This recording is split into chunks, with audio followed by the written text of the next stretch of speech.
اچھا وہ دن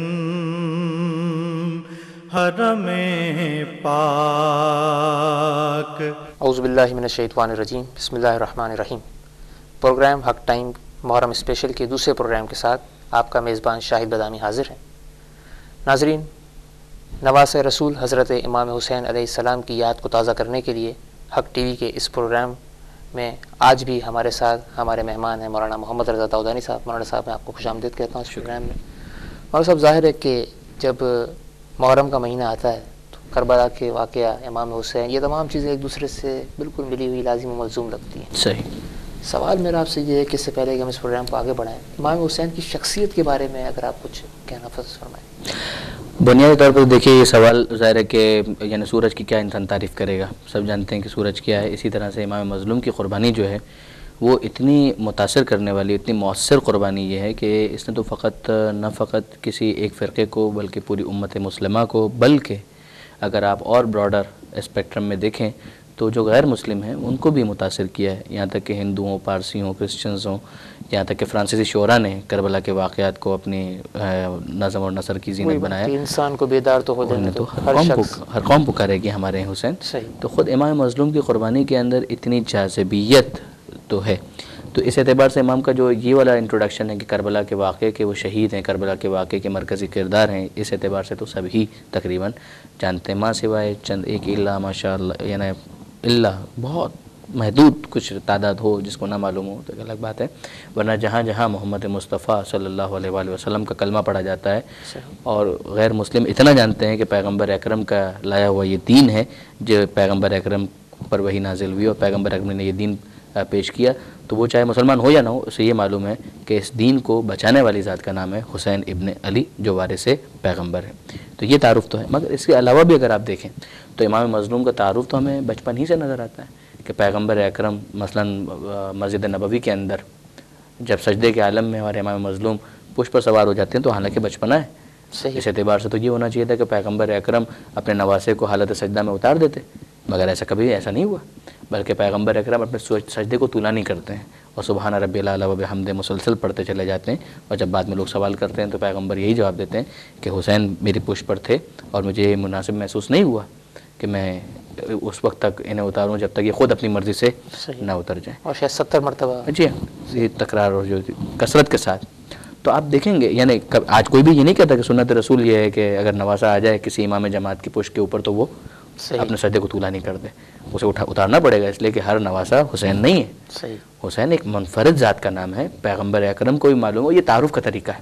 پیغمبر اکرم خطبہ دے رہے ہیں اور خطبے کے دوران امام مظلوم جب داخل ہوتے ہیں بچپنے کا عالم ہے، کرتا لمبا ہے اور پیر میں پھنستا ہے، الجھتے ہیں اور گر جاتے ہیں. تو پیغمبر اکرم اپنا خطبہ توڑ کر نیچے آتے ہیں، امام حسین کو اپنی گود میں لیتے ہیں اور پھر ممبر کے اوپر جا کر گود میں بٹھایا ہوا ہے اور ساتھ میں خطبہ دیتے جا رہے ہیں. یہ کیا ہے؟ یہ امام حسین کا تعارف ہے، مستقل تعارف ہے.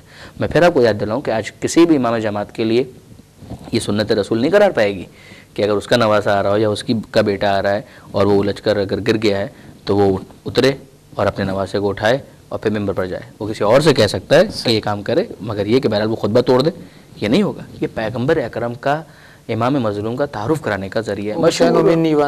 بالکل مشہور حدیث کہ حسین منی وانا من الحسین، کہ حسین مجھ سے ہے اور میں حسین سے ہوں. ہر نواسا جو ہے وہ اپنے نانا سے ہوتا ہے، مگر یہ کہ انا من الحسین، میں حسین سے ہوں، یہ کربلا کے واقعے کے بعد جو اسلام کا احیاء ہے کربلا کے واقعے کے ذریعے سے، یہ اس طرف اشارہ ہے واضح طور پر کہ چونکہ میرا دین حسین بچائے گا لہٰذا گویا میں بھی حسین سے ہوں. اور پھر وہ مشہور و معروف حدیث جو پیغمبر اکرم نے ارشاد فرمائی کہ سیدہ شباب اہل الجنہ، کہ حسن اور حسین دونوں جوانان جنت کے سردار ہیں. وہ ابوہما خیر منہما، ہاں جو ان کا بابا ہے حضرت علی علیہ السلام وہ ان سے بھی بہتر ہے. باقی یہ دو تمام جتنے بھی جنت میں جانے والے ہیں ان سب کے سردار ہیں. تو ایک تو جو ڈکلیئر کر رہا ہے وہ ان سے افضل ہے، اور ایک جس کی تصریح کی جا رہی ہے کہ ان کا کے بابا یعنی ان کے ابوہما، ان کے والد، یہ ان سے بہتر ہے. باقی جتنے بھی مرد حضرات ہیں وہ سب کے سب اگر جنت میں جانے کے خواہش مند ہیں تو پھر ظاہر ہے کہ انہیں تحت رایت امام مظلوم ہونا ہے، اس لیے کہ وہ جوانان جنت کے سردار ہیں. تو یہ تعارف ہے کہ جو پیغمبر اکرم نے مسلسل اپنے اس نواسے کا کروایا ہے. اچھا اگر صاحب ہم بات کر رہے تھے واقعہ کربلا کی، واقعہ کربلا ظاہر ہے کہ 10 محرم، لیکن اس کا آغاز جو ہے وہ آپ کب سے دیکھتے ہیں؟ دیکھیے یوں تو اگر ہم تاریخ کی گہرائیوں میں جا کر دیکھیں تو شاید یہ اور بھی ہمیں پیچھے جانا پڑے، یہاں تک کہ شاید پیغمبر اکرم کی جو رسالت ہے وہاں پر ہمیں کچھ اس کے شواہد ملیں کہ اس کی بنیادیں کہاں پر موجود ہیں۔ مگر بہرحال اگر ظاہری اعتبار سے ہم یہ دیکھیں کہ یزید کے تخت اقتدار پر آنے کے بعد وہ جو پہلا لیٹر لکھا گیا مدینہ کے گورنر کے نام پر، ولید کے نام پر، کہ یا حسین سے بیعت طلب کی جائے اور یا پھر انہیں قتل کر دیا جائے، ان کا سر میرے پاس بھیج دیا جائے۔ یزید کے انٹینشنز تو ڈے ون کلیئر ہے۔ 60 ہجری کے اندر جب امیر شام کا انتقال ہوا ہے اور اقتدار جو ہے وہ یزید کے پاس آیا ہے تو اس نے یہ خط لکھا تھا ولید کو کہ یہ بیعت لی جائے، اور ولید جو گورنر تھا وہاں پر مدینہ منورہ کا۔ اور پھر جب بلایا گیا، ظاہر اس کے اندر اچھا جو بیعت طلب کی گئی تھی امام مظلوم تو خصوصیت کے ساتھ، اور ساتھ ساتھ عبداللہ ابن زبیر، اسی طرح سے عبداللہ ابن عمر جو حضرت عمر کے فرزند ہیں ان سے بھی، اور اسی طرح سے بعض کے اندر عبد الرحمن ابن ابی بکر کا بھی، البتہ اس میں مورخین کا اختلاف کیا آیا وہ اس وقت انتقال کر چکے تھے یا نہیں۔ بہرحال پہلے عبادلہ اربعہ یعنی 4 وہ کہ جن کے ناموں میں عبد آتا تھا، ابو عبداللہ الحسین، امام مظلوم کی کنیت بھی ابو عبداللہ ہے، اسی طرح سے عبداللہ ابن عمر، عبد الرحمن ابن ابی بکر اور عبداللہ ابن زبیر، میں چاروں سے ایک طریقے سے بیعت لی جائے۔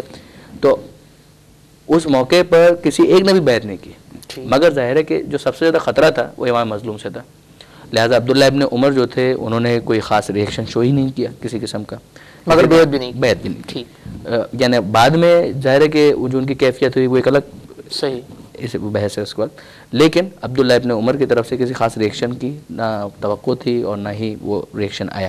عبداللہ ابن زبیر جو تھے وہ فوراً مکہ چلے گئے ایک مخفی راستے سے، اور مکہ ہی کے اندر رہے، مکہ ہی کے اندر رہے۔ بعد میں تو امام حسین کی شہادت کے بعد عبداللہ ابن زبیر یعنی جو مختار ثقفی جو انتقام لے رہے تھے وہ کچھ دیر کے لیے حضرت عبداللہ ابن زبیر کے بھی ساتھ ہوئے تھے، اس لیے کہ انہوں نے بھی یہ اعلان کیا تھا کہ میں بھی خون حسین کا انتقام لینا چاہتا ہوں، واقعہ کربلا کے بعد۔ مگر عبداللہ ابن زبیر پھر مکہ ہی کے اندر رہے، پھر بعد میں ان کی کچھ عرصے کے لیے حکومت بھی بنی تھی۔ تیسری شخصیت جو تھی عبد الرحمن ابن ابی بکر، میں نے کہا کہ اس کے بعد ان کے بارے میں تو اختلاف ہے کہ وہ اس وقت حیات بھی تھے یا نہیں، مگر اہم ترین شخصیت جو تھی وہ امام مظلوم کی تھی کہ امام مظلوم سے بیعت کا مطالبہ کیا گیا کہ یا بیعت کریں یا ان کو قتل کر دیا جائے۔ تو ولید جو تھا وہ بہرحال اپنے دل میں احساس کر رہا تھا کہ خون حسین کا بہانا یہ اتنا آسان معاملہ نہیں ہے، یہ اتنا بڑا داغ لے کر مجھے اس دنیا سے جانا یعنی گویا جہنم میں جانا۔ تو اس نے بہرحال اس معاملے کے اندر مروان سے مشورہ کیا اور مروان کو بلایا، اور اس کے بعد جب امام مظلوم کو بلایا گیا تو امام مظلوم گئے اور امام مظلوم سے سوال کیا گیا۔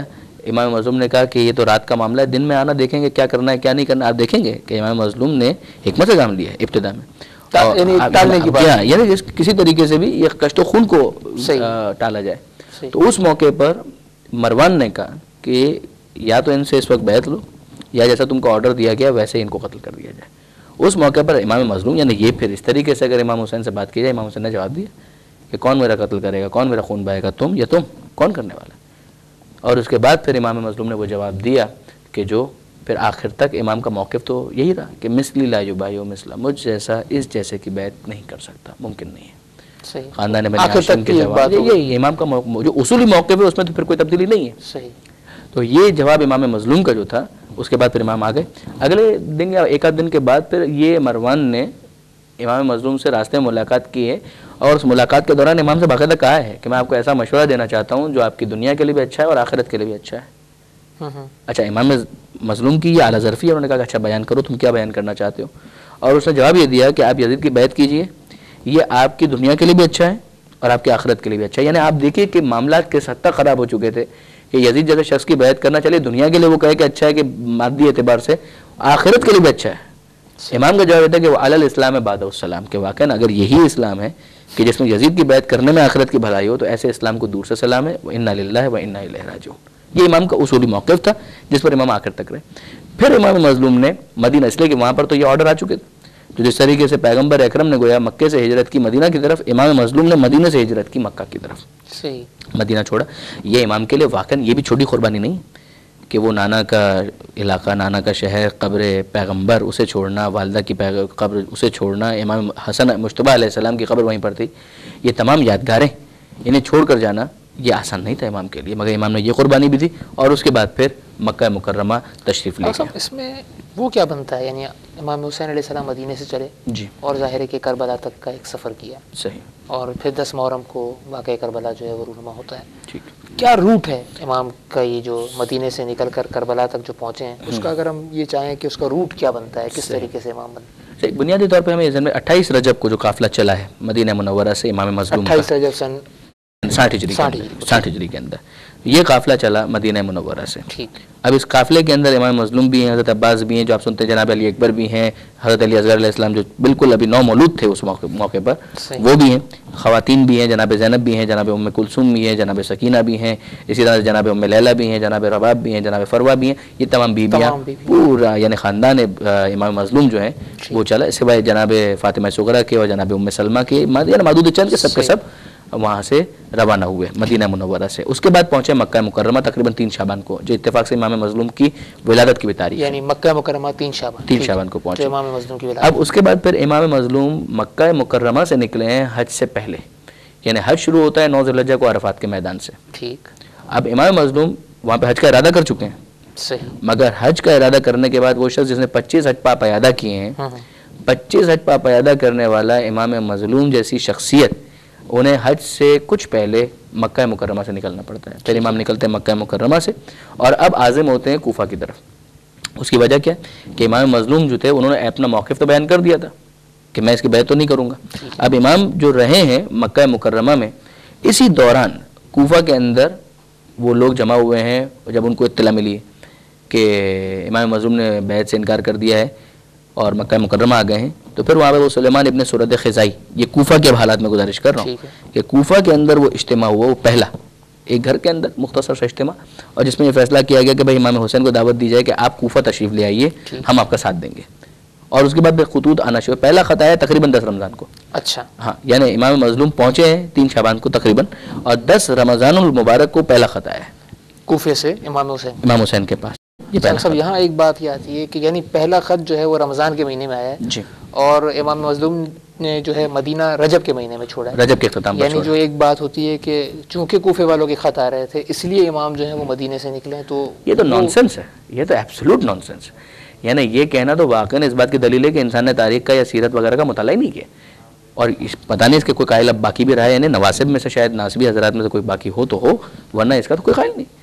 اس لیے کہ یہ تو طے ہے کہ امام مظلوم 22 رجب کو امیر شام کا انتقال ہوا ہے، 28 رجب کو امام مظلوم نے مدینہ چھوڑا ہے، اور اس وقت کون سا کوفہ اور کون سے کوفے والوں کے خط، کوئی خط نہیں۔ امام مظلوم کا تو موقف یہ ہے مجھ جیسے کہ بیعت نہیں کرے گا، اور یہ آخر تک رہا۔ اب اس کے بعد کہیں سے بھی خط آ سکتے ہیں، یعنی کسی کو بھی پتہ چلے تو اس کو اصولی طور پہ تو یہی ہونا چاہیے تھا کہ مدینے والوں کو کہنا چاہیے تھا کہ آپ یہیں پہ رکے، ہم آپ کی خدمت کرتے ہیں اور ہم آپ کا ساتھ دیں گے، صحیح، مگر مدینہ میں اس بات کا کوئی اہتمام نہیں تھا۔ امام مظلوم نے مدینہ ترک کیا، مکہ پہنچے، مکہ کے اندر مکہ بھی پھر ترک کیا، مکہ میں بھی کوئی ایسے آثار نہیں تھے، نہ ہی طائف سے کسی اور جگہ سے کہیں سے بھی امام کے پاس کوئی خط موجود نہیں تھا۔ یہ خطوط آئے 10 رمضان المبارک کو، جب پہلا خط۔ سبحان صاحب، اس گفتگو کو ہم جاری رکھتے ہیں۔ ناظرین، یقیناً ایک اچھی گفتگو چل رہی ہے، اور یہ ہم جو تاریخ کو جو ہے وہ ڈسکس کر رہے ہیں، ہماری یہ گفتگو جو ہے وہ وقفے کے بعد جاری رہے گی۔ لیتے ہیں ایک چھوٹا سا بریک، اور بریک کے بعد حاضر ہوتے ہیں۔ خوشا وہ دن حرم پاک